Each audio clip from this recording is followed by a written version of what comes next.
15 years, 8,000 hours in shooters, Radiant in Valorant, Global in CS. And looking back, it hurts to admit how much money I wasted on mousepads that turned into garbage after just a few months. Now this stack on my desk, it's maybe 25% of what I actually owned. The rest are either lost or in the trash. So I'm not going to give you a standard review today, I'm going to explain why 90% of the market is essentially a scam and show you the only 3 things that actually matter when it comes to choosing a perfect mousepad. Now let's talk about the reality of the markets. Most of the pads you see on Amazon or in the Best Buy section, the Logitech, the Razer, the SteelSeries, they all fail for the same reasons. Now a lot of the mainstream speed pads are just like cheap cloth pads sprayed with a chemical coating on top. And yeah, out of the box it feels incredible, you feel fast, you feel precise. But that coating is temporary and it doesn't wear off evenly, it disappears exactly where you use the mouse the most, dead center. So after 3 weeks you're left with a pad that is slow and muddy in the middle but still fast on the edges. Now just think about what that does to your aim and consistency. You try to flick and the friction changes mid-swipe. You overshoot, you undershoot, and you start thinking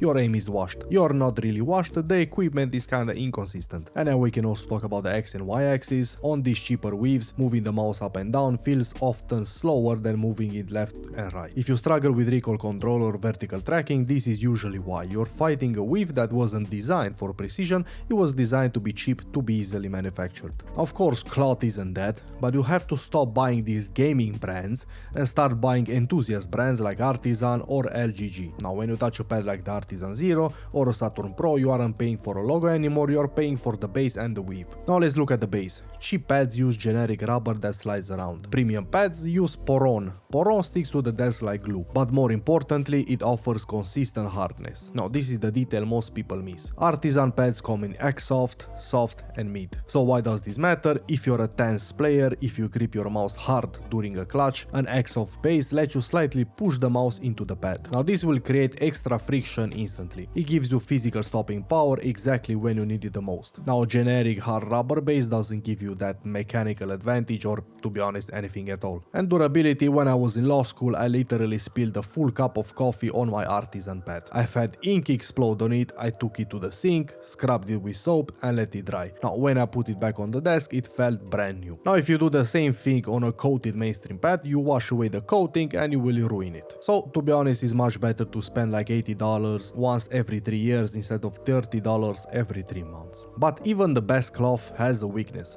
Physics. Humidity, sweat and temperature will always change the feeling slightly. The biggest shift in my aim journey and what fixed my tracking was switching to glass. Now glass of course is super hated by a lot of people because it's boring, it's not really consistent in the eyes of a lot of people and not really a lot of top players or even like aim stars are using it. I don't really know what to say about this because personally I love glass. I don't think this is a gimmick anymore because here is the technical reality. Static versus dynamic friction. On cloth it takes a tiny bit of extra force to start moving the mouse. That's static friction. When you try to make a micro adjustment of just 2 pixels to hit a head, that initial friction fights you. You push harder to break it and then your mouse slips too far. This is why you miss micro shots. Now for me, glass is what deleted that friction. The mouse will move the instant your hand thinks about moving. For tracking games like Apex or smooth crosshair placements in Valorant, this feels like unlocking a cheat code. However, there are 2 catches. The sleeve, you cannot use glass with bare hands. If you sweat, your skin sticks to the glass and you stop dead. The second thing, the dust, it's super loud. If you have like a super tiny little bit of dust on it, it will basically blow up your ears. It sounds terrible. But the upside is the infinite consistency. Glass doesn't care if it's raining,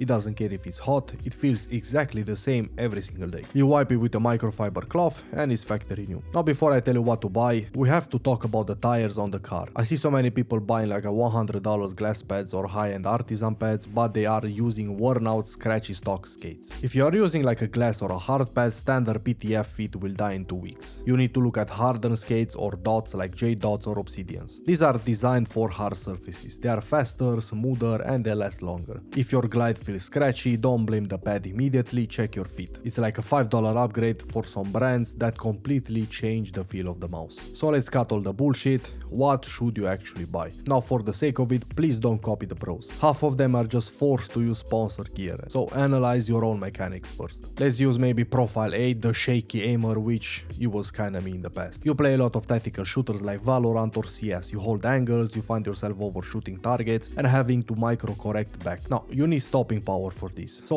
stay on cloth, but get a control pad like Artisan Zero or LGG Saturn Pro. And if you're like me and you press down hard when you shoot, get the soft or X-Soft version. It acts like a shock absorber for your aim. Now, the Profile B, the stiff tracker, this was me. My flicks were good, but my tracking felt choppy. I felt like I was fighting the pad to keep the mouse moving smoothly. So you need to reduce the friction. Switch to a speed cloth, like the Artisan Raider, or go full glass. Now, it will feel super slippery for the first 3 days, you will miss shots, but once your muscles adapt to having zero resistance, you will never be able to go back to that muddy cloth again. Now, to wrap this up, mouse pads are not just desk mats to put your coffee on, they are the most important part of your setup after the mouse itself. So stop buying marketing hype, stop buying pads that peel and degrade. If you want consistency, pay for quality materials like Poron and hardened glass. Analyze your aim, find the weaknesses that you have and buy the tool that fixes it.